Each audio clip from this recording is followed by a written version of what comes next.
Hello, Memoria. How are you? Today we're going to finish the book of The Little Prince. I've been having a really good time and emotionally because it's what like I say one of my favorite books. But I also like the idea of connecting the international baccalaureate learning profile to the story and some of the characters, especially to The Little Prince. This week, Dr. Garcia wants us to talk about caring, and being well balanced. Two of the most important one of the profiles. Caring is a person where you can see it on the Little Prince how much he cares for his flowers, for anything, everything that he's learning, and everything that he is, all the characters that he sees, and he worry about them. This is a person that cares about other people. The way better way you can be caring, a caring person is when paying attention to your parents, following the rules in school or at home, and always be aware of the people that are around you. How can you help? How can you be a better you by helping other people that need your help? In that or in any particular case, not even if somebody's watching or not, just because you wanted to, just you want because you wanted to be their person, to tend your hand to help people, and also well balanced. Remember, I always say this, and I remember saying it before. You have to find a balance between doing everything. You can't be just doing one thing at all times because then the balance goes one way. See, I'm doing all this all the time. Look, it's no balance. For example, if I'm playing all day long, look at me. This is I'm playing, and my learning is over here. In order for me to be a well balanced person, somehow I need to be this. I know it's not easy to keep it in balance all the time. Sometimes go up or down, but as long as you keep it in balance, right, you have an equilibrium. It's good. I can be playing games, right, and then goes down like that because I'm playing too much. But then I can go back and try to study, right, and then I keep it in balance. Always find that time. You're gonna always have time to play, to have fun, and of course to do your schoolwork or any other responsibility that your parents gave you. If they say, okay, I need you to clean your room, then you can play, go ahead, clean your room. It's going to take you, a few minutes, maybe 30 minutes, whatever it takes you, but then you want to have the time to do the other thing. Believe me, you will have the time. But sometimes we just want to do play, play, play, and we forget all the responsibilities. That's not a well balanced person. We need to keep somehow our equilibrium. Okay? So remember the Little Prince, the last chapter, they found the whale, they were drinking water, right? And then the Little Prince told the pilot, go back, fix your plane, and come back and see you tomorrow. I will wait for you here. This is chapter 26. Beside the well, there was a ruin, an old stone wall. When I came back from my work the next evening, I caught sight of my Little Prince from a distance. He was sitting on top of the wall, legs dangling, and I heard him talking. Don't you remember? He was saying. This isn't exactly the place. Another voice must have answered him then, for he replied, oh, yes, it is the right day, but it's in the place. I continued walking toward the wall. I still could neither see nor hear anyone. Yet the little prince answered again, of course, you will see where my tracks begin on the sand. I just wait for me there. Just wait for me there. I'll be there tonight. I was 20 yards from the wall and I still saw no one. Then the little prince said, after a silence, your poison is good? You're sure it won't make me suffer long? I stopped short, my heart pounding, but I still didn't understand. No, go away, the little prince says. I want to get down from here. Then I looked down towards the foot of the wall, and I gave a great start. There, coiled in front of the little prince, was one of those yellow snakes that can kill you in 30 seconds. As I dug into my pocket for my revolver, I stepped back, but at the noise I made, the snake flew over the sand like a trickling fountain, and without even hurrying, slipped away between the stones with a faint metallic sound. I reached the wall just in time to catch my little prince in my arms. He faded, white as snow. What's going on here? You talking to a snake's now? I had loosened the yellow scarf he always wore. I had moistened his temples, and made him drink some water. And now I didn't dare ask him anything more.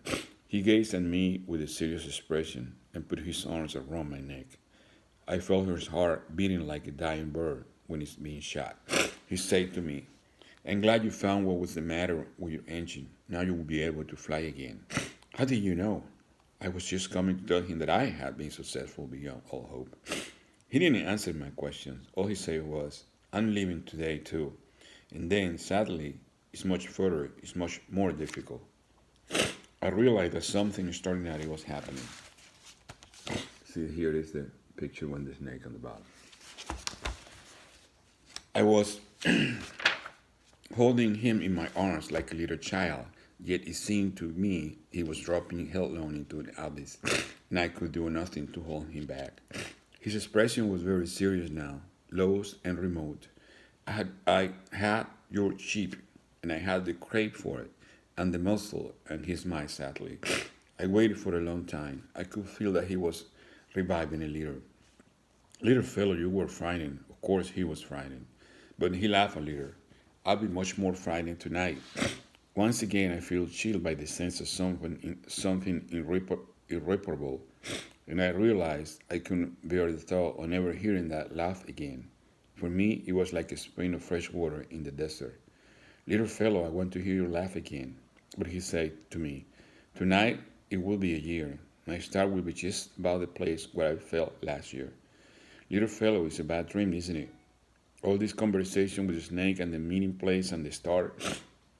But he didn't answer my question. All he said was, the important thing is what can't be seen. Of course, it's the same as for the flower. If you love a flower that lives on a star, then it is good at night to look up at the sky. All the stars are blossoming, of course. It's the same for the water. The water you gave me to drink was like music on account of the pulley and the rope. You remember? It was good. Of course. At night you look up at the stars. It's too small where I live for me to show you where my star is.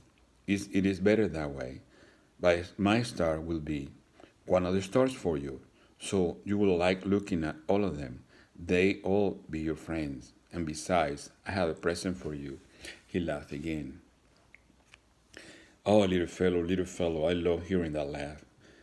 That would be my present, just that. It will be the same as for the water. What do you mean? People have stars, but they aren't the same. For travelers, the stars are guides. For other people, they are nothing but tiny lights. And for still others, for scholars, they are problems. For my businessmen, they were gold. But all those stars are silent stars. You, though, you will have stars like nobody else. What do you mean? When you look up at the skies at night, since I'll be living on one of them, since I'll be laughing on one of them, for you to be as if all the stars are laughing, you will have stars that can laugh. And he laughed again. And when you're consoled, everyone eventually is consoled, you will be glad you know me. You always be my friend. You will feel like laughing with me, and you will open your window sometimes just for the fun of it. And your friends will be amazed to see you laughing while you're looking up at the skies. Then you will tell them, yes, it is the stars. They always make me laugh, and they'll think you're crazy. It will be a nasty trick I play on you. And he laughed again. And it will be as if I had given you, instead of stars, a lot of tiny bells that know how to laugh. And he laughed again. Then he grew serious once more. Tonight, you don't, you know, don't come. I won't leave you. I will look as if I'm suffering. It look a little as if I'm dying. It will look that way. Don't come to see that. It's not worth the trouble. I won't leave you. But he was anxious. I'm telling you this on account of the snake. He mustn't bite you. Snakes are nasty sometimes, just for fun. I won't leave you. But something reassured him. It's true they don't have enough poison for a second bite. That night I didn't see him leave. He got away without making a sound. When I managed to catch up with him, he was walking fast, with determination. All he said was, oh, you're here. And he took my hand, but he was still anxious. You will run to come. You will suffer. I will look as if I'm dead, and that won't be true. I say nothing. You understand, it is too far. I can't take this body with me. It's too heavy. I say nothing. But I will be like an old abandoned shell. There's nothing sad about an old shell. I say nothing. He was a little disheartened now, but he made one more effort. it will be nice, you know. It will be. I'll be looking at the stars too. All the stars will be wells with a rusty pulley. All the stars will pour out water for me to drink. I say nothing. He was walking.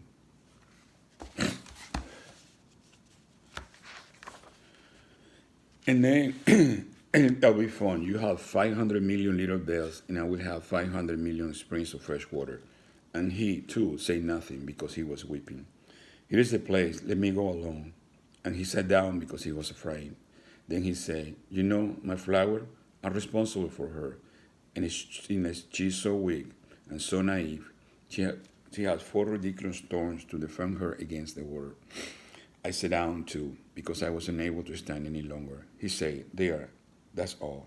And he sat down because he was afraid. He was sitting down. He hesitated a little longer, then he stood up. He took a step, and I couldn't move. There was nothing but a yellow flash close to his ankle. He remained motionless for an instant. He didn't cry out. He fell gently, the way a tree falls. There wasn't even a sound because of the sand. Chapter 27. And now, of course, it's been 6 years already. I would never told this story before. The friends who saw me again were very glad to see me alive. I was sad, but I told them, it is fatigue. Now I'm somewhat consoled, that is, not entirely. But I know he didn't get back to his planet because I know he did get back to his planet because at daybreak I didn't find his body. It wasn't such a heavy body.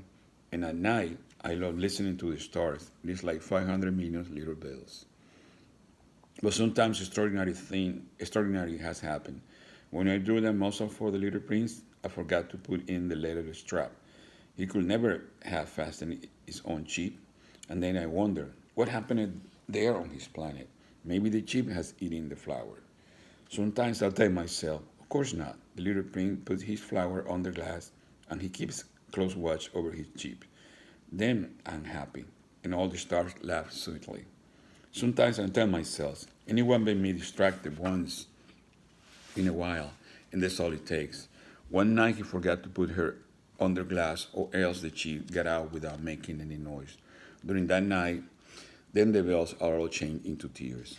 This all great mystery for you who love the little prince too. As for me, nothing in the universe can be the same if somewhere, no one knows where, a chip we never saw has or has not eaten a rose. Look up at the sky, ask yourself, has the chip eaten the flower or not? And you will see how everything changes. And no grown up will ever understand how such a thing could be so important. See, this is when you ready to go to this planet. For me, this is the loveliest and the saddest landscape in the world. It is the same landscape as the one on the preceding page, but I draw it one more time in order to sure you'd see clearly. It's there that the little prince appeared on earth, then disappeared. Look at these landscapes carefully to be sure to recognize it if you should travel to Africa someday in the desert. And if you happen to pass by here, I beg you not to hurry past.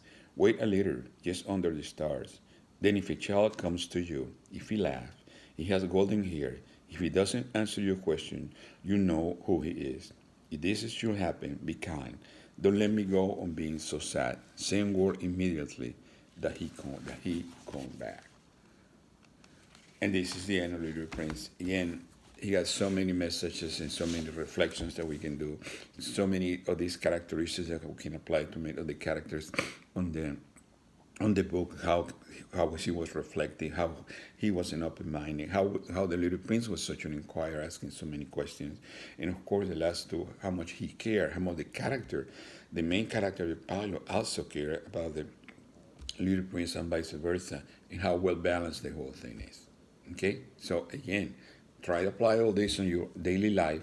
Right, we be a well balanced person, be an inquirer, be caring, especially for your family and your friends and everybody who's around you. Okay, and you see how easy everything goes. We want to get out of this one quick, and I hope to see you soon. In the meantime, big hug. Next week, I have another book that I also have both Spanish and English version, and I'll be glad to read those for you again. I see you soon.